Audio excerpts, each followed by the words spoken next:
सोलापूर शहरातील शेळगी येथे बंद घर फोडून सोन्या चांदीचे दागिने लंपास करणाऱ्या एका सराईत गुन्हेगाराला शहर गुन्हे शाखेने 3 दिवसात अटक केली आहे।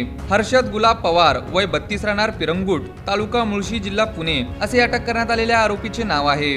शेळगी येथील गौरी अपार्टमेंट मध्ये एका बंद घरातून अज्ञात चोरट्याने 37 ग्रॅम सोन्याचे व 40 ग्रॅम चांदीचे दागिने चोरल्या प्रकरणी जोडभावी पेठ पोलीस ठाण्यात गुन्हा दाखल करण्यात आला होता। या गंभीर गुन्ह्याचा छडा लावण्यासाठी पोलीस आयुक्त यमराज आणि पोलीस उपायुक्त डॉक्टर अश्विनी पाटील यांच्या मार्गदर्शनाखाली वरिष्ठ पोलीस निरीक्षक अरविंद माने यांनी तपास पथके रवाना केली। गुन्हे शाखेचे पोलीस उपनिरीक्षक मनोज मोरे व त्यांच्या पथकाने घटनास्थळ परिसरातील सुमारे 200 सीसीटीव्ही फुटेजची सखोल पाहणी केली। अंमलदार अजिंक्य माने यांनी फुटेजच्या आधारे आरोपींची ओळख पटवली। त्यानंतर हैदराबाद रोडवरील जनावरांच्या दवाखान्यासमोर आरोपीला मोठ्या शिताफीने ताब्यात घेण्यात आले। त्याच्याकडून चोरीचे दागिने व गुन्ह्यात वापरलेली कटावणी असा एकूण 2,08,000 रुपयांचा मुद्देमाल जप्त करण्यात आला।